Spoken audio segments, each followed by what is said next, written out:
Welcome to the 2018 Iowa City Book Festival, presented by the Iowa City UNESCO City of Literature.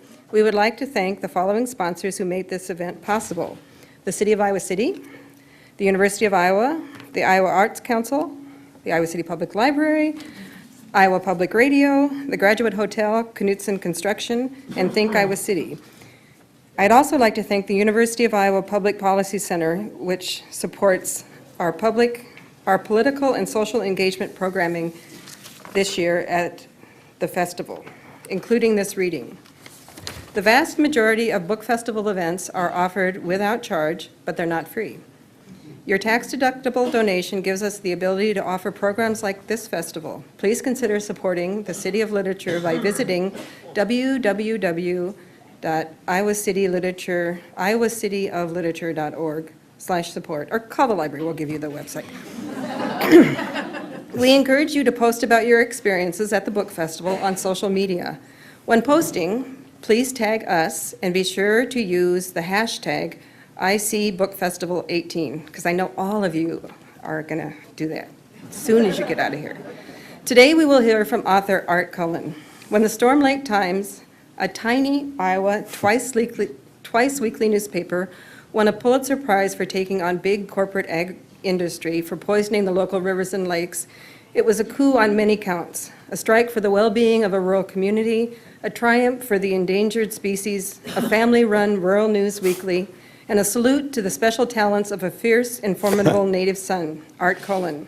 In this candid and timely book, Cullen describes how the rural prairies have changed dramatically over his career, as seen from the vantage point of a farming and meatpacking town of 15,000 in northwest Iowa. Politics, agriculture, the environment, and immigration are all themes in Storm Lake, a chronicle of a resilient newspaper as well as a survivor as its town. Please help me welcome the author.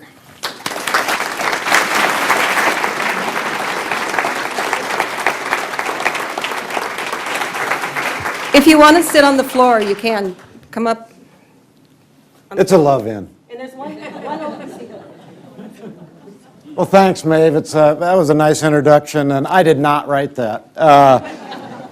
As she said, I'm Art Cullen, and I thought I'd just open up by talking a little bit about why I'm here. I wouldn't have been here had we not won a Pulitzer Prize. And that was a very surreal experience. And we won the Pulitzer in April of 2017 for a series of editorials, 10 editorials that were published regarding the Des Moines Waterworks lawsuit against Buena Vista, Sac, and Calhoun counties over nitrate pollution of the Raccoon River, which feeds 500,000 customers in Des Moines with water. And the Des Moines Waterworks has to spend about $1 million a year removing nitrate from the drinking water, from the Raccoon River, to make it palatable for human consumption. And they didn't have to used to do that before 1980. Now they're faced with building perhaps a $100 million nitrate removal facility because of increasing nitrate and phosphorus loads into the Raccoon and secondarily the Des Moines River, excuse me, that have been wrought since 1980 because of climate change. Iowa's getting wetter, about 5% more humid per decade since 1980. And the result is that northern Iowa has about almost doubled the size of our drainage system since then. Underground drainage tiles that feed the Raccoon and Des Moines rivers from the world's richest corn ground, what we call the Des Moines lobe of the Wisconsin Glacier. Storm Lake is on the west edge of the Des Moines lobe. Clear Lake is on the east edge of the Des Moines lobe. The Iowa State Capitol sits on the southern tip of the Des Moines lobe. It's the richest soil in the world, and we're shipping it down the Mississippi River to the Gulf of Mexico. That and this nitrate-laden water that's creating a dead zone the size of the state of New Jersey, and it's growing.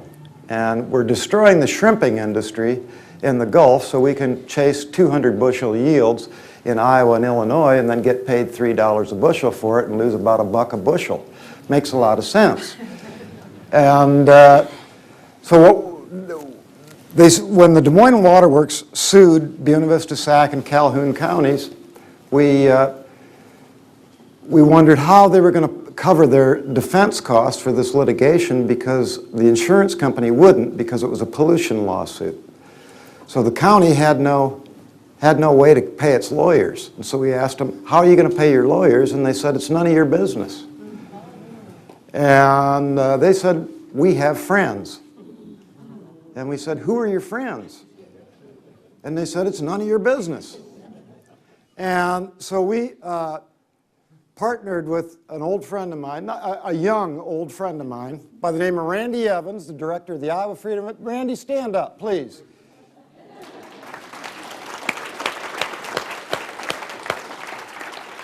Randy is the retired editorial, and he truly is retired, editorial page director, editor of the Des Moines Register, and now he's the director of the Iowa Freedom of Information Council. And Randy's, although he's just a newspaper guy and got his degree at the University of Iowa, he can write like a lawyer, and he wrote several letters jawboning the County Board of Supervisors to tell us who those donors were, for the record. And Randy pointed out to him that they were violating the Iowa Public Records Law, because donors to government institutions are public records. And the county realized the error of its ways after about a year of jawboning by Randy, and withdrew from this secret fund and we had discovered through our own reporting and outside official government records that the main organizers and donors were Monsanto, and guess who? The Koch brothers. They were leading the charge, along with, the fertilizer industry and the usual suspects, Cargill, Dow DuPont, Pioneer, et cetera, et cetera. And they were willing to spend any amount of money to make sure that their way of doing business wasn't threatened. And they dumped $1.5 million into this fund before we got the counties to divorce themselves from it. And about, just a couple months after the counties agreed to withdraw from this illegal fund, because they faced criminal liability for it, about a month after that, a federal district court judge then dismissed the Des Moines Waterworks lawsuit. And because the lawsuit was actually filed against the drainage districts, which are strange creations of counties under Iowa law, that they have almost no authority other than to blow up beaver dens. And the judge said, they just can't remediate your problem, Des Moines. This is a problem for the legislature to address, which they refuse to address because they're owned by Monsanto and the Farm Bureau. And so we got our victory in terms of we got dark money out of the federal district court system, and we achieved a limited victory for transparency. But Monsanto and the Koch brothers won in terms of they can continue to pollute the Raccoon River as much as they wish, and the Clean Water Act will not be enforced in Iowa. And this is the epicenter for the degradation of agriculture and the conflict with a safe environment. Storm Lake was ground zero. And it all comes together there because we're a meatpacking town of about 15,000 people. The census says 10,000, but actually we don't know how many people live in Storm Lake because we believe about half of them are undocumented. About 90% of our elementary school are children of color, mainly Latino. About 75% of them are Latino. And their parents work primarily in our two Tyson meatpacking plants. One processes pork and the other turkey. And so it's all wrapped up in the same ag supply chain. It all swirls together. Climate change, immigration, meatpacking, ethanol, and corn production. We're planting every inch of Iowa conceivably into corn to satisfy our masters. We're serfs in a system that's run by this ag chemical cabal. And if you don't believe it, that they actually own our political and judicial processes, you could see it up close in the Des Moines Waterworks lawsuit. The counties weren't running this lawsuit. The Farm Bureau was, and the Agribusiness Association of Iowa. The taxpayers, the citizens of Buena Vista County, had no say in how the county supervisors would proceed. We urged mediation and a settlement of this lawsuit, and the counties told us to get lost. And so nothing changed. And Iowa still has the dirtiest surface water in America, and we still have a racist, fascist congressman who wants to run every Latino out of Iowa. And so with that little polemic, I'll just stop and do a little reading so you can all get your afternoon nap in. It all kind of starts with breaking the prairie, and you know, that's when we changed the system back in, you know, the 1880s. And so we'll just go back in time a little bit. This is from chapter 3, and the title of the chapter is, "And ye shall have dominion over the land." The lake was gouged by the final retreat of the Des Moines lobe of the Wisconsin Glacier 14,000 years ago, a 3,000-acre prairie pothole. The government surveyors found it in 1854, an azure jewel of clay bottom and water mirroring a blue sky nestled in a sponge of bog and big blue-stemmed tall grass. Herds of 500,000 elk came to drink from the banks lined by granite cobblestone. Balls of fire, reputedly 3 stories high, rose from the tall grass in autumn. The grass grew so thick and high it could envelope a man on his steed. The Dakota patrolled the region of northern Iowa and southern Minnesota, engaging in marginal turf wars with the Sac and Fox in what was known to the white pioneers as the Upper Des Moines Territory, spanning from one rim of the Des Moines lobe on the east, pocked by Clear Lake, and on the west by Storm Lake. 25 miles south of Storm Lake is Black Hawk Lake in Sac County, named after the Sac Chief, which is the southernmost glacial lake in the United States. The golden dome of the Iowa Capitol shines from a hill that is the southern tip of the Des Moines lobe, where the Raccoon and Des Moines rivers join on their way to the Father of Waters, the Mississippi. Lewis and Clark just missed us in 1804. They stopped off near Sioux City on the muddy Missouri, not realizing what lay 70 miles east. This, Storm Lake, is where the west begins. The wind never stops, 20 miles per hour strong out of the west. It propels North America's largest wind turbine complex along Buffalo Ridge, a couple of miles into the sunset from Storm Lake. The ridge is the western edge of the Des Moines lobe. It rises up to the horizon as the golden hour draws over a lake with 6 boats floating on a June evening, blades silhouetted against the orange sky. Inkpaduta, the Dakota chief, could not have imagined this. Neither could Henry Lott, a white settler in the valley of the Des Moines River near Boone, a whiskey and gun trader who arrived in the winter of 1846 and shortly would set one Native American against the next. Boone County history suggests that the Dakota leader, Cinnamon Doda, met with Lott near Boone. Accounts differ on what the rub was, but Lott convinced neighbors that the Dakota posse robbed him, scalped his family, and raped his wife. The story was good enough to attract a group of rival Potawatomi Native people into the fray to go after the Dakota. They learned that the family wasn't scalped but had scattered. It is believed that Lott's wife and son later died as a result of the incident, but the details are fairly hazy.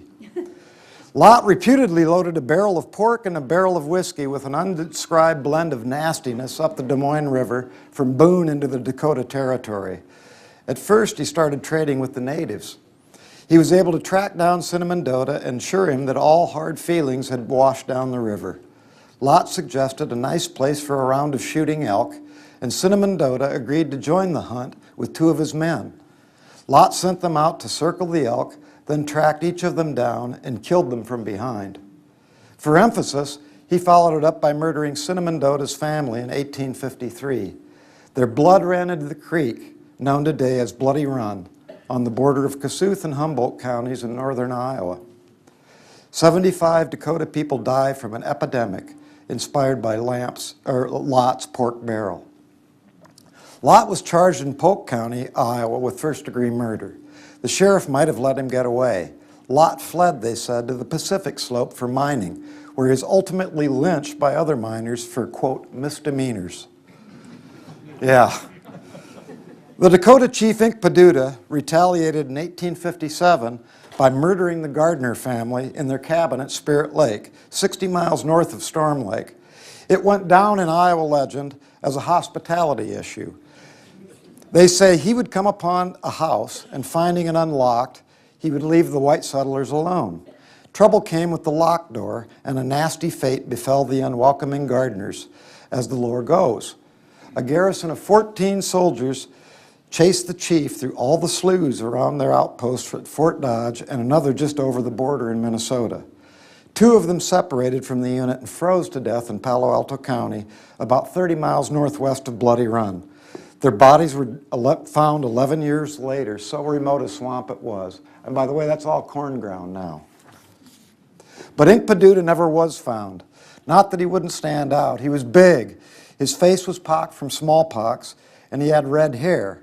That's what his main name means, red top. The whites would hear about him popping up around the region and wreaking havoc. That he killed somebody over there and robbed a place over here, not sure where.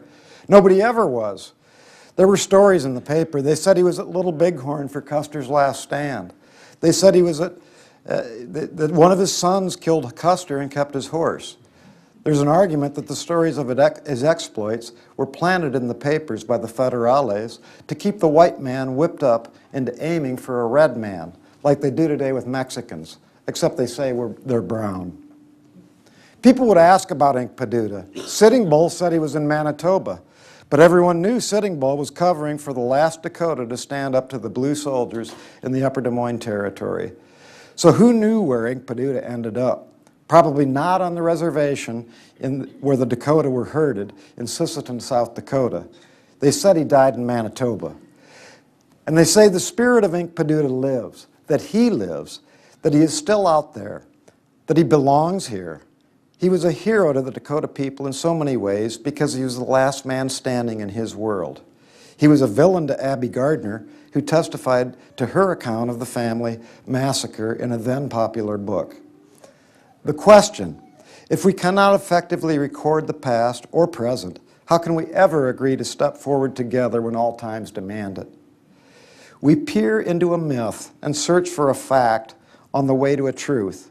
It makes us wonder if we understand what we're up against. Inkpaducah might have, Lott didn't. And they say this, a maiden was forbidden by her chief to marry a sweeter from another tribe. The 2 young lovers attempted to elope, starting out across the lake in a canoe. A storm upset the boat, and the 2 drowned. The saddened chief cursed the waters as the cause of his sorrow, and in his grief christened the waters Storm Lake. At night along the lakeshore, some can hear the plaintive cries, calling each other home. Well, thanks. It's really weird to hear somebody clap for something you've written. It's very strange. I'll proceed now into a little piece on politics. I met Steve King a long time ago, 17 years ago I think it was, and he was running for what was then the 5th District Congressional seat in a primary, and surprised everybody by winning that seat based on anti-immigration screeds. And at that point, let's see, that was 1990, 92, and that was just when Latinos were really starting to come into Storm Lake because we had started, after the farm crisis, all the Anglos drained out of rural Iowa. 67 of Iowa's 99 counties have lost population every year since 1920. And it's just hastened since the farm crisis of the mid-1980s.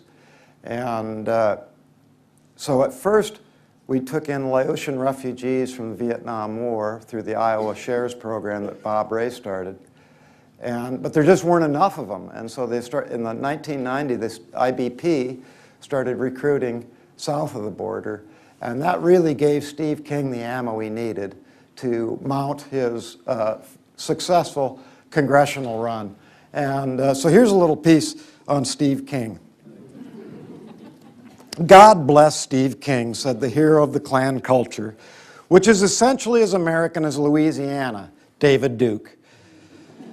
Duke was reacting to King's assertion in 2015 that we are diluting our national identity and culture by welcoming immigrants. King said before that occasion that white people in rural places needed to have more babies to preserve that culture. He is pro-life. From King's Sac County perspective, it makes sense. Rural schools now carry names like OABCIG, Odable, Arthur, Battle Creek, Ida Grove. Not enough babies. Enrollment at Lorenz Marathon in Buena Vista County, we say Buena Vista, not Buena Vista. Buena Vista County is down 40% over the last 15 years, down 24% at Galva Holstein, which is now Ridgeview, along with Shaler Crestland. Some of these schools have only enough players to put 8 boys on a football field. Those few babies born in these small rural counties grow up, grow beards, and can't wait to get out of northwest Iowa for the big city where they can get a job to maintain a culture that they shook off their boots. Yeah, not a lot of jobs in Kyron, Iowa, population 273. That's where Steve King is from. Civilization is under siege then in places like Storm Lake, where we're having the wrong kind of babies. They're babies born to people who weren't babies born here themselves. Natal nabobs of cultural deconstruction and dissimulation. They're coming out of the windows in Storm Lake schools, babies everywhere, and they want to stay here. The son of a dad who works his own store during the day and the night shift at Tyson. That's not the kind of culture King has in mind. There's just a couple blondies in the Storm Lake second grade of 180 students. Who will carry us forward? King says it's about culture, not race. If you were born here ignorant, you are of our culture. If you grew up hearing Lee Greenwood sing God Bless the USA, then your children will appreciate Lee Greenwood, the logic would go. If you move here smart, you should just keep on moving and don't drop a baby while squatting on my land. The land we took from the original civilizers, as it were, the Iowa and Sac and Fox and Dakota. King is a modern apologist for the tradition of Henry Lott. Am I that different from him? I walked into the bar and grill off the courthouse square in Rockwell City, about 40 miles east of Storm Lake on a recent noonday. The main thing the town has going for it is a minimum security prison and a subway on the highway. The small town cafes can't compete with the pizza at the convenience stores anymore or the subway. I rolled through the door of the biker bar and got a hairy eyeball from a guy my age in a crew cut and t-shirt. I wore a white shirt, blazer, and Wranglers.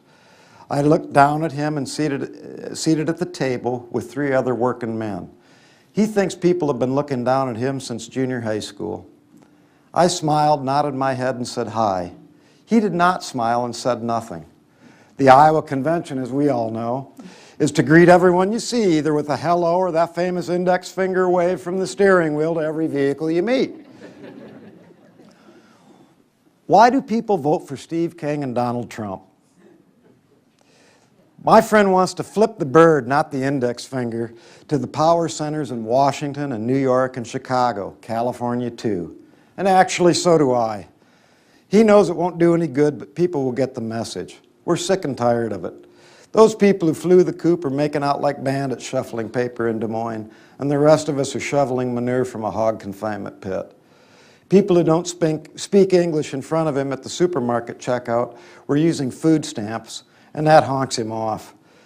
Despite his school taxes going down, he thinks they're going up because of immigrants, or at least they would be lower were it not for them. Nobody gives him a break. Young black men could be going to college for free, but they riot in the streets. Nobody gave him a full ride. I've heard him or his country cousins say all of this in venues just like Rockwell City. The man I'm culturally profiling in the local grill makes just too much to get a subsidy on Obamacare, and his premiums are higher than they used to be. Try to remind him how his life has improved. He might remind you how manufacturing left Iowa for Mexico, and still Mexicans are moving in all around him, at least close enough, and getting food stamps and not paying taxes. That's what people are told, and that's what they repeat. When you see your position erode relative to everyone else, you want to blame those people who are coming in and changing everything. Repeat it often enough and have it affirmed repeatedly on every channel available to you by your own congressman, and you begin to believe your own story. I could attempt to understand him, or I could just eat my cheeseburger and smile at the tremendously friendly waitress. It was faster, cheaper, and better than a fast food burger place. I told her so, and she so appreciated it. She was a friend of my peer with whom I locked eyes. They laughed together. Can he be as intolerant as I thought he was when we first met? Digestion made me start to think about how I look at my peer the same way he imagines me or the brown man who lives next door to me and whom Steve King and Donald Trump want to deport. The diner and I suppose we have nothing to say to each other, not even hello. But if we did get over that hump of just looking at each other and thinking we don't like each other, that guy might say he wants to deport my neighbor, a dreamer. But I don't think he really wants to. He sees his destiny slipping away and can't do much about it. Just like in school, when the bully lays it on you, then you look for someone weaker to lay it on. You always have to have somebody to fight. The Latina can't fight back. Well, he really doesn't want to deport that nice college girl when it comes down to it. But you do need a secure border. Whatever happened to the rule of law? And King may be out there, but he speaks his mind. He's not afraid of the system or the man. That's freedom in its purest expression. My peer at the table wishes he could speak his own mind, probably to his banker and his boss and his lawyer and the county treasurer where he pays his property taxes. But that newspaper editor would never run his letter, and if the paper did run it, they'd want to put his name on it. He has enough trouble. King appears to offer him a way out by challenging all the forces of change that bring nothing but more isolation to a man in Rockwell City. I can see it and feel it among my friends. I spring from the same ground and drink from the same well and sing the same fight song, Go Hawks. Yet we tread in and out of parallel realities. The premature death rate among white men with a high school diploma or less is rising, while the same rate among blacks and Latinos is declining. The researchers from the University of Wisconsin say that the self-perception of being stigmatized as rednecks by so-called elites drives them to internalize the stigma and causes their own self-destruction. By suicide, by opiate, by meth, by tobacco, and by liver disease, the data about rural mortality say. For sure the liver disease around here, and the suicides, and for sure the smoking, even though they won't allow it in the corner bar anymore. 30 years ago, an old boy would have asked, "Hey, where are you from? I see you got BV County license plates." Storm Lake. The walleyes hitting? You got a half-inch of rain last night, so they might not be settled down. We don't ask each other anymore. It's hard to have a prejudice against someone you know. If you could break the ice, they might ask you today, "Storm Lake, how you dealing with all those Mexicans? Pretty bad, huh?" "No, it's really pretty good," I say, when I do get the chance to look eye to eye and not down. They are surprised, and they start to think about it. King doesn't need to talk that way, and generally my friends agree. If you can just visit, you can change hearts and minds. Most anyway. Or at least get them to think about the brown guy like I'm trying to think, at least, about my peer in the bar and grill. It's more difficult all the time to have those conversations when our shields are up, when we're cocooned among friends on Facebook, conditioned by the constant ideological, cultural, and class battle in which Iowa's set.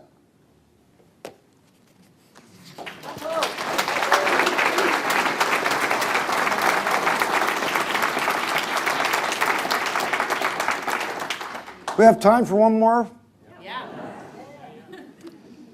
This is kind of about changing agriculture and the consolidation of agriculture, which is leading to this tremendous pollution problem in Iowa and the soil erosion rate.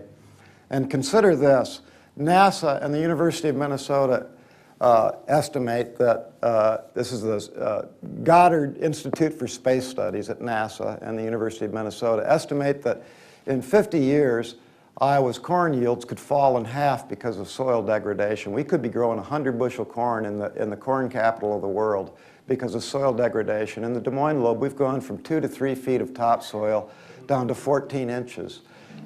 And in some spots, there's no topsoil at all on the knobs. And it's all, again, in the Gulf of Mexico. And climate change is going to force a crisis in food production and processing within my children's lifetime. And it's starting now. I'm driving over here, I saw a lot of soybeans in the fields with water standing in them that ain't going to get out. And they're already developing mold problems. There's all sorts of problems that are besetting us right now, and it's only going to get worse, unfortunately, unless we can turn this thing around. And we can by looking back in history into crop rotation, livestock rotations, and diversity of species. But I'll do a little reading here about agriculture.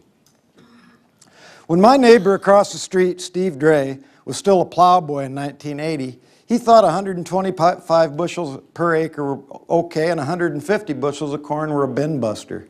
If you can't hit 200 bushels per acre with your corn yield now, you'd better figure out a new occupation in town. Every few years, even I could make money at farming during price bubbles such as we saw during the 2008 ethanol boom and consumption. But prices always fall back as growers here and in Brazil rip up more fallow acres to ride those price crests. We always overproduce. It's the chronic problem of the Iowa farmer. Even the most efficient corn grower has to tumble the dice just right to scoop up a profit in the average year. Every year, he thinks he's going to roll sevens. There's no margin for error. You fertilize or perish, so you fertilize. You put fertilizer on every available acre because rent is rent. You buy crop insurance to set yourself a bottom. You drain the flat ground or you perish. You lay tile and you plant up to the riverbank. We're applying 5 times more fertilizer than we were 50 years ago. We're losing more than 1/3 of that nitrogen fertilizer we apply by its leaching out to the drainage tiles. Those are underground. Nitrogen also happens to be a problematic greenhouse gas. It's as big a problem as carbon dioxide in terms of climate change. Chemical agriculture is compounding global warming. Nature left us only so much glacial till. Competition to control that rich land is intense. As bigger farms competed for fewer available acres, cash rents by farmers to landlords tripled around 2008. The cost of buying land shot up tenfold from 1992 to 2012. Land prices have stabilized for now thanks primarily to crop insurance, which provides a baseline to farm income when prices or yields tank. To protect the land's market value, owners lay corrugated plastic drainage tiles 40 feet apart now. They were 80 feet apart a decade ago. The tile installers have stayed busy right along. You got everything you need out here if you can only see it, my father-in-law reminds me every year. You do if that's how you want to play it, but who does anymore? The ones farming 1,200, 2,000 to 5,000 acres today were reared on farms of 500 acres or fewer with cattle and hogs. All of them were. Most raised chickens, some had dairy cows. Not today. They're now asset managers. They manage grain inventory, interest rates, custom harvest and chemical applications, cash flows and machinery maintenance. They don't have time to chase calves and march around an 80-acre pasture. They did before the farm crisis. Farms were smaller then and internally diversified. When the kids from Early, 12 miles south of Storm Lake, got off the school bus, you knew they were there. That smell of livestock would gently waft momentarily. You know, you can't get the aroma off you when you've been around hogs just before the bus arrives. And back then it smelled like money. None of those kids was rich, but they had everything they needed. They knew how to work.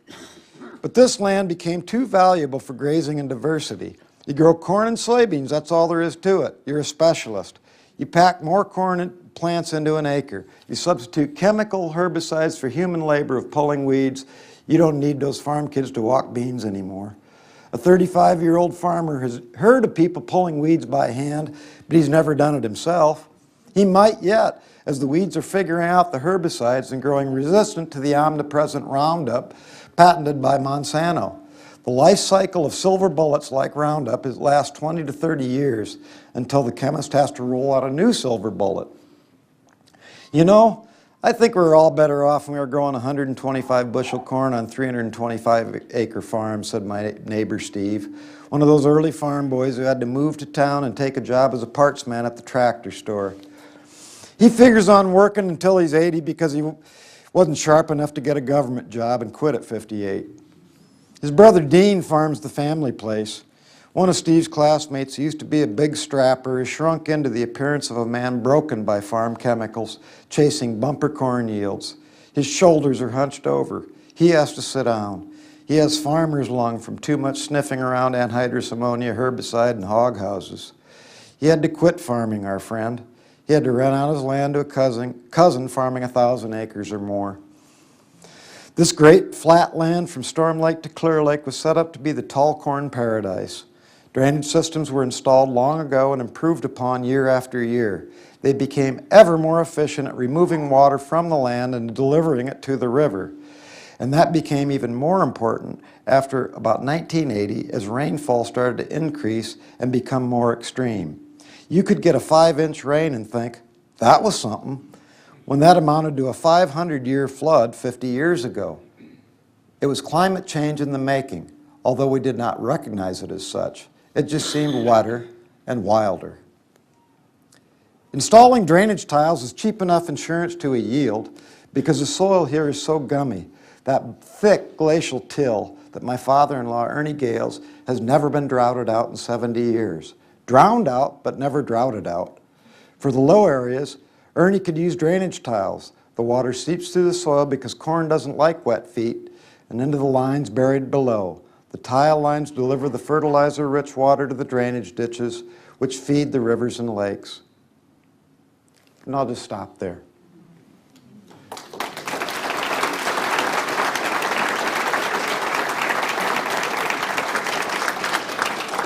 But I'd like to open it up for discussion if anybody has any questions about If you raise your hand, we do have a microphone. the Waterworks lawsuit, the Pulitzer Prize, immigration, the challenges Storm Lake's face, anything you can think of. And also, while you're thinking of a question, how many people here are from Storm Lake? Stand up, everybody from Storm Lake if you can. Oh, really? Yeah!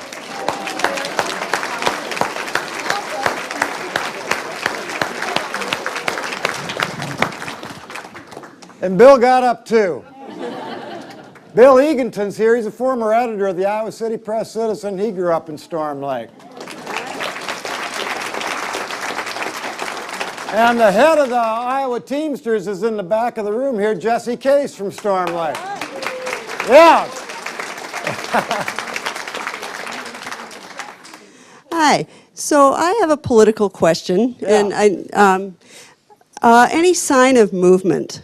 You know, your description of the fellow in the cafe. Yeah. I mean, is anybody going out and talking to those people and making any progress? Do you think? Yes. A recent Iowa poll suggested that J.D. Schulten is his own internal poll showed, excuse me, not an Iowa poll, his own internal poll showed him at 6 points behind Steve King.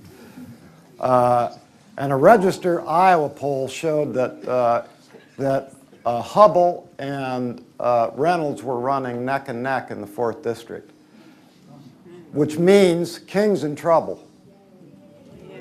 Yeah. Now, the problem is that the Democratic Congressional Campaign Committee doesn't give a damn about the 4th District. And in fact, they like having Steve King there so they can raise money off him. They aren't giving J.D. Schulten a dime, so if anybody in this room wants to give J.D. Schulten a chance, send him $10. You know? Because the Washington Democrats don't care about Iowa. They want to exploit Iowa.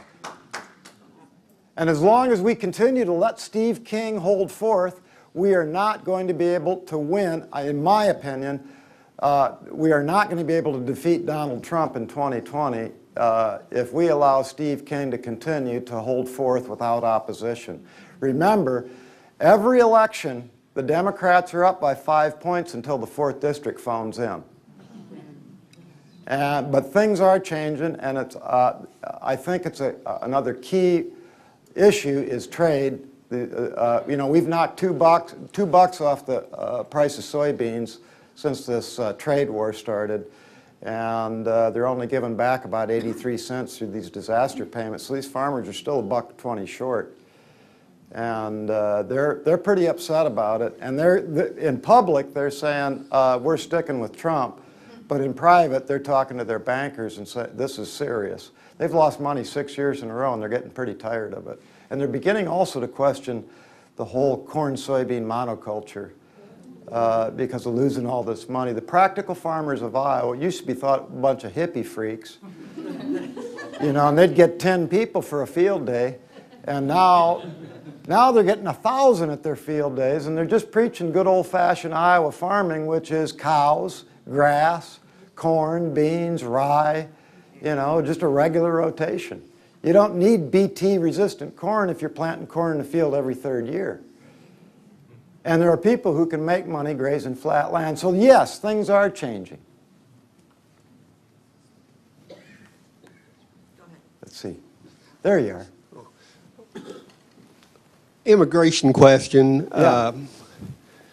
I think we all saw in the news that Craig Lang, the prominent Republican, it was his farm who employed the accused killer of Molly Tibbetts. Right. And then I have read that Republicans have defeated Democratic proposals to require E-Verify by employers, which apparently Craig Lang's farm couldn't understand how to use that system. Right. But do you feel like Steve King and Trump's supporters really want to deport all the Hispanics? No. Or is that a sham? Could you just No. comment on that? It's a sham. Devin Nunes, his family is operating a dairy barn up in Sibley, and they came in from California, and Steve King and Devin Nunes are like this, you know, they're buds. And everybody around Sibley knows that all the people in the dairy barns are undocumented. Everybody knows it. And we all know that half the people in Storm Lake are undocumented. And Tyson uses E-Verify, and they insist that there are no undocumented workers in their plant. Well, come on. You know, we know better. And so, yeah, it's a wink and a nut. It's just totally, what it's really about is ethnic cleansing of indigenous people. And it goes back to the Dakota people and the Iowa people. And we're doing the same thing today. We're locking people up in cages and shipping them out as fast as we can. But nobody, you know, ICE isn't coming in and busting Devin Nunes. But they'll come to Mount Pleasant and raid that cement factory to put on a good show. But they're appealing to people's. There's a long history in America of trying to cleanse itself of ethnic people, and that a lot of them, you know, that's why I talk about myth in the book. You know, we think that we were great once, and you know, when we started annihilating Native Americans 2 years before the Revolutionary War ended. So this has been going on a long time. And these are the same people. They share the same blood. The Latinos share the same blood as the Iowa people. You know, they're indigenous people. And so on the one hand, they can't ship out 14 million undocumented people, but they want to put on the show to satisfy the guy who thinks that Latino took the job that he doesn't want at Tyson, or scooping shit out of that dairy barn. And by the way, nobody is really truly being exploited at Tyson like they are in those dairy barns. They're making 16 to 20 bucks an hour. They should be making 25 to 35 bucks an hour. But in Storm Lake, 16 to 20 bucks an hour is a living wage, and which a lot of people don't want to admit. But there are all sorts of different kind of employment situations. But Storm Lake has adapted to it very well, and we vote, Storm Lake votes against Steve King every time. We voted for every one of his opponents, but the rest of the county cancels out Storm Lake's vote. Yeah. The Farm Bill has expired. Are there conditions that could be introduced that would help Iowa's water quality and in other states as well? Or don't we have the will to make those changes to improve that? No, we don't have the will. Yeah, for example, Minnesota has actually worse water quality problems than Iowa does. Southwestern Minnesota, the Rock River is, the whole Big Sioux, Rock River, Minnesota River watersheds, the rivers are functionally dead. They cannot support aquatic life. At least the Raccoon River, you can still find a carp in it. But the Rock River in Minnesota is dead. It's literally dead. And there's already a law on the books in Minnesota for stream buffers, but who's going to enforce it? And we should be regulating agriculture under the Clean Water Act, but the question is, how are we going to do it when you've got, 800 farmers in Buena Vista County? How are we going to regulate that activity? I think, but what we could do is not destroy the Conservation Reserve Program, as they're trying to do in Congress right now, or destroy the EQIP program, the Environmental Quality Incentives Program. So what we can do is fight to maintain what we have. But I'd also submit that we've been spending billions of dollars since the Dust Bowl trying to conserve soil and water, and it just hasn't worked. And throwing money at the problem, I don't think is going to work. What it takes is people recognizing that you can be more profitable by being resilient and sustainable. And that's what Jerry Hatfield, the director of the National Lab for Agriculture and the Environment at Iowa State, said farmers really are starting to pay attention to that now. They're seeing these practical farmers of Iowa, and they've got spreadsheets showing profitability over the last 6 years, and these guys stuck in the corn. And they're victims.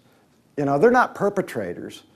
I dedicated my book to a conventional corn soybean grower, a chemical farmer who died, by the way, of a neurological disorder, Lou Gehrig's disease. And all the best chemical farmers I know have Parkinson's, Lou Gehrig's disease, or MS. And these guys are farming 1,000 to 2,000 acres. And the last words he ever spoke to me were, "We can't go on like this." He knows it. He knew it. He knew it. And we all know it. But we just don't know what to do about it. And especially when you got Monsanto going like this, plow, plow, Yes, I don't have a question. It's just that I just received my first issue of your newspaper in the mail. You're a great man. You are a great man. I love you. Let's have dinner later. I'm about a year later than I intended to subscribe, but I noticed there's a lot of Cullen bylines, and they all write wonderfully with the whole standards: who, what, where, when, why, and how. It's very nice to see in a local newspaper. Well, thank you. Thanks for that. You're a lovely person. And well-read.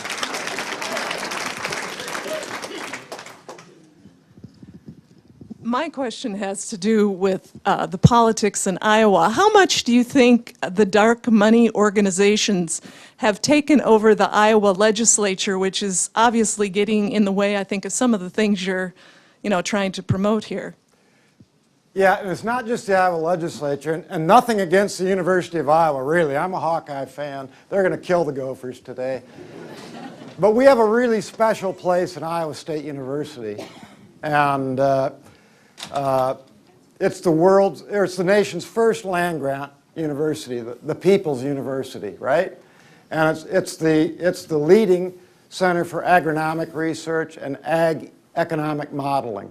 And the Koch brothers have already taken over the markets program at Iowa State. And now that they've strangely endowed a chair in the First Amendment at Iowa State in the journalism program. And, you know, Monsanto owns the genetics program, and they're running seed labs in China now, which is putting tariffs on our soybeans, and Iowa State University researchers funded by Monsanto are overseeing Chinese scientists to build a better soybean in China while they're warding off our soybeans. So that's how this system works. And what they call it capturing a state.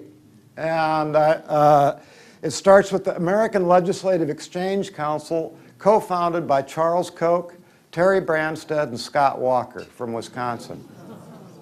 And they call it state capture, and by design, they reduce appropriations to public universities in Iowa by 30%. And then the Koch brothers come in and supplant that vacuum. They fill that vacuum with their own money. And so consider this. Iowa State University, the Center for Agriculture and Rural Development, did all the economic modeling for the USDA's Economic Research Service on world agricultural outlooks. Consider that the Kochs are paying for all that now. So all those world economic corn modeling is actually being influenced by Koch money. And so now you can't believe the stuff that's coming out of Iowa State because the Kochs are coloring it. The Agribusiness Association of Iowa was the one that organized this illegal dark money account to defend against the Des Moines Waterworks lawsuit. The person who engineered it all was Doug Gross. He was Terry Branstad's former chief of staff, judge, veteran, kingmaker. And he was running the entire Waterworks defense. And so you can see right then and there who is actually running our government. And it wasn't Terry Branstad or Kim Reynolds, it was Doug Gross and the Farm Bureau. And then they're just telling Kim Reynolds what to do. And so they've taken over Iowa. They have. They've captured Iowa. And we'll see in November if it gets uncaptured. You brought to our attention that in the 80s there was a serious farm crisis with many farmers going bankrupt, many committing suicide. We're now into another tailspin with agriculture prices dropping.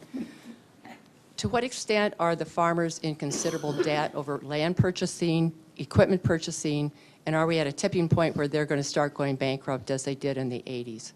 Yes, about 30% of Iowa's farmers currently are under tremendous financial stress, again, according to Iowa State. And it would be an economist by the name of Dave Swenson, who got his degree at the University of Iowa. And Dave would tell you that those farmers are the young guys trying to get started, and they're deeply in debt.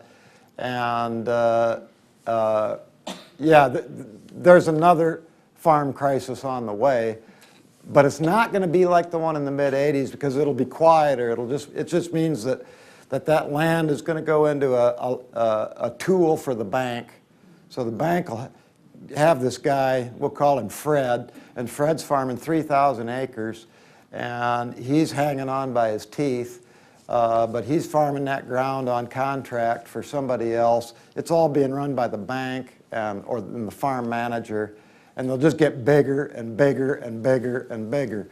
Glenn Taylor, who owns the Minnesota Timberwolves, Minneapolis Star-Tribune, he owns probably about a quarter of the land in Buena Vista and Clay counties right now. He's been buying it up left and right and putting up hog houses every place. And the state of Iowa doesn't know how many hog houses there are anymore.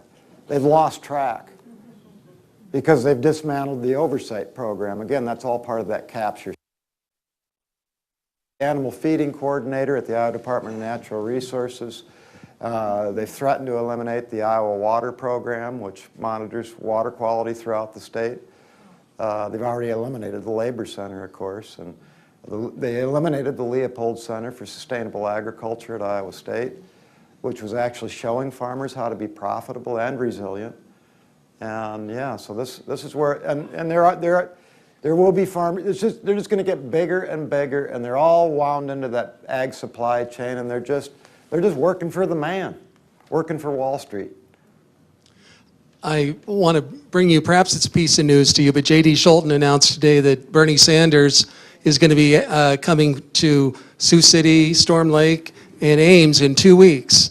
So the Democrats are trying to do something for him. Yeah, well, Bernie is. That's right.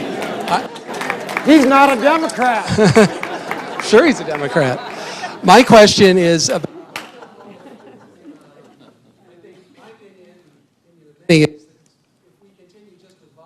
efforts.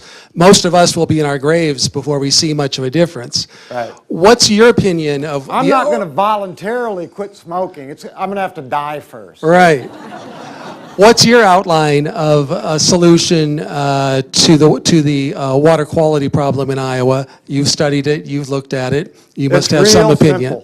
It's real simple.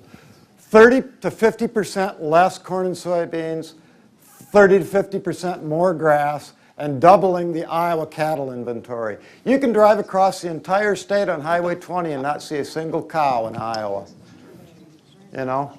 They've all moved down to Garden City, Kansas, Liberal, Kansas, Amarillo. About 2/3 of the nation's cattle are slaughtered in that triangle down there in the high plains. And the Ogallala Aquifer will be dry within 20 years, and those cattle got to go somewhere. They're going to come back up here where they belong, around Iowa City, on these rolling hills.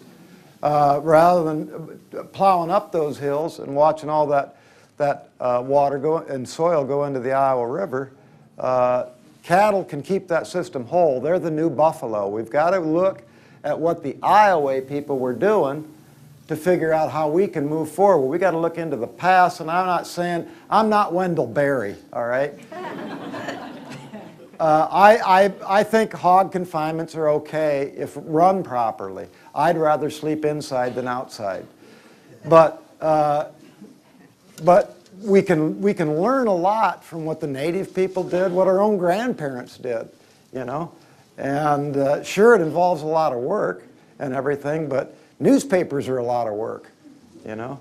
It's not real fun being hip deep in ink running a press, you know, and it's not real fun pulling calves on a March day.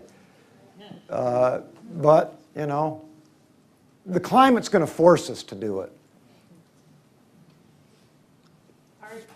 Oh, I'm sorry. I think there's somebody.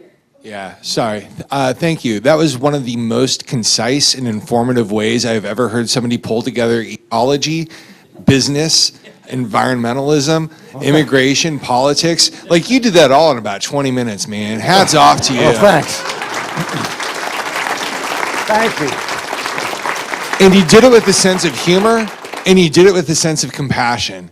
And the way that you have an ability to look into the past and track all of those interweaving streams of things that come together around Storm Lake is nothing short of brilliant. That's a well-deserved prize, man. Congratulations. Thank you. I love it. Thank you.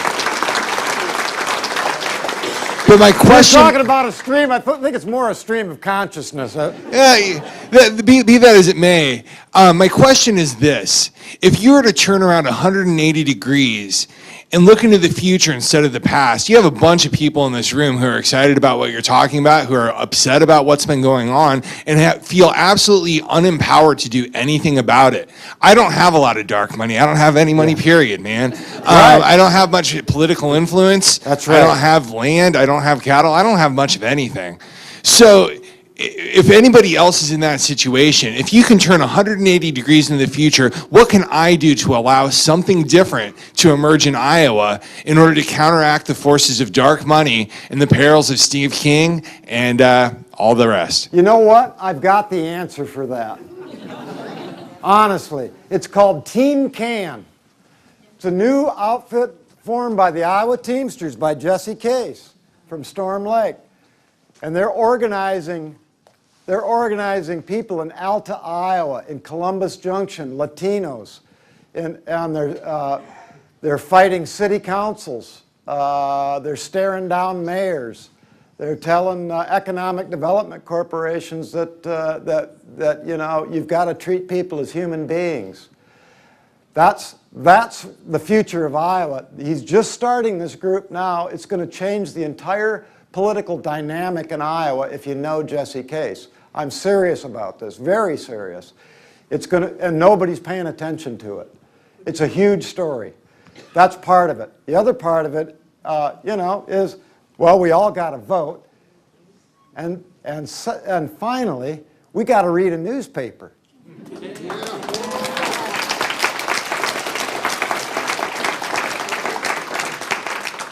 When I was at the Mason City Globe-Gazette, the total circulation was 27,000 for a 7-day paper in 1990.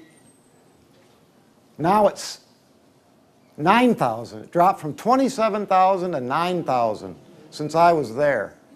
And that predates the internet, all right? We've watched newspaper circulation decline. That means I better shut up. We've watched, I think Randy would confirm this, Randy Evans, I think Randy, did the Register circulation ever increase ever 1 year during your career? Oh, maybe 100 copies, but... Right. As Gary Gerlach, the former publisher said, of the Register said, it's a lot more fun managing a growth business than a business in decline. And I can draw a line between a decrease in newspaper circulation and an increase in willful civic ignorance. And so it starts with being informed, you know. And you don't know who the lieutenant governor is until she becomes the governor. And you realize she's a cardboard cutout. You know, and if you're reading the paper, then you know who that lieutenant governor is and that she's an empty suit. And that's the best I can do. I want to thank you all for coming, and we want time for you to sign books and talk to people. So thank you very much. Thanks a lot.